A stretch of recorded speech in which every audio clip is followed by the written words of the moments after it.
It's crunch time in Congress, where Senate Republicans have released their latest version of the president's so-called Big Beautiful Bill, and it differs notably from the version passed by House Republicans.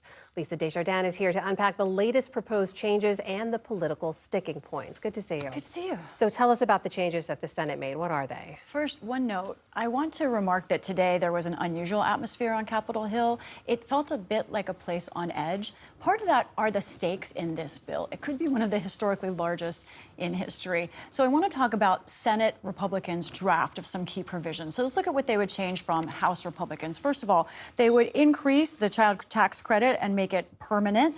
They would make some business tax cuts permanent as well. For Medicaid, more cuts in this Senate draft than there are in the House-passed bill. And for solar and wind, those tax credits that are being cut, the Senate would slightly delay them more, but ultimately they would still eliminate them, Senate Republicans. One more change that is notable, one of my fellow reporters noticed this first.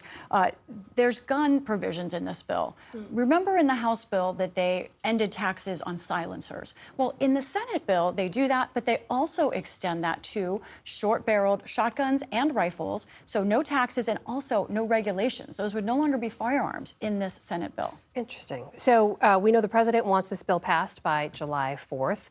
Where does it stand in Congress? Is it on track to do that? Right now, it's going the other way. We've seen more Republicans move away from the bill in the last day. I'm going to give you 5 reasons why.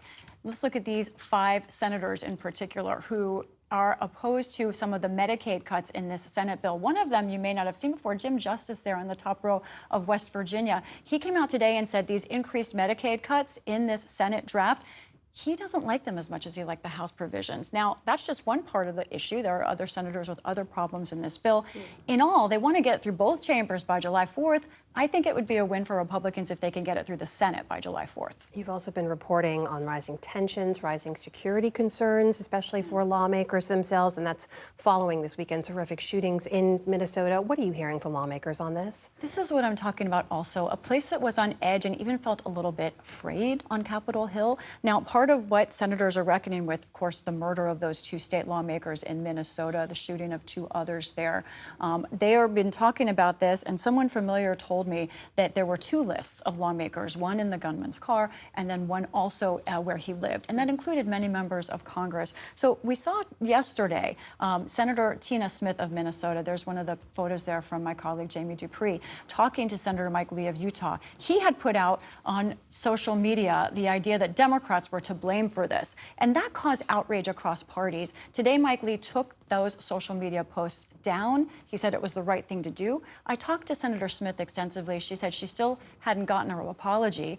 This was on a day when there was also a security briefing for members that left many of them sober. Threats against members of Congress have risen to 9,000 in the last year, many of them calling for more protection. They don't have the resources for that right now. You've also been following the story of the California Senator Padilla. He was handcuffed last week when he interrupted a press conference that the Homeland Security Secretary was hosting in Los Angeles. What's the latest on the senator? That's right. I also spoke with him today, and he spoke to the public going to the Senate floor today, giving a speech on his experience where he detailed his experience being handcuffed, pushed down to the ground.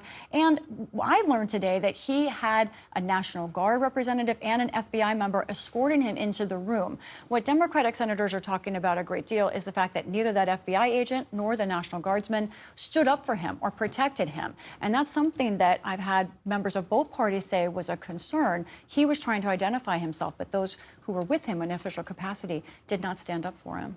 And finally, I mean, all the things you're covering, Lisa, the Senate passed a major bipartisan compromise today on cyber currency. What should we know about that? Let's talk about this quickly. It is important. This is a bill called the Genius Act. I'm going to talk to you about what's in it. Let's go through it quickly. This would be, this is something that regulates something called stable coins, which are cyber currency attached to a real asset like gold or dollars. Now, this would include consumer protections for this very nascent industry.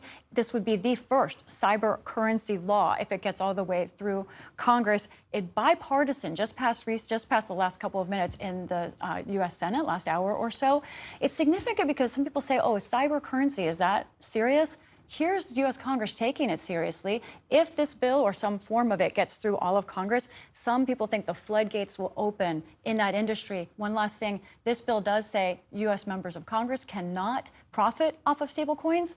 but it doesn't say whether the president can. And some Democrats say that's a huge problem for a president whose family clearly is getting in that business. Lisa Desjardins, quite literally covering it all on Capitol Hill. Lisa, thank you. You're welcome.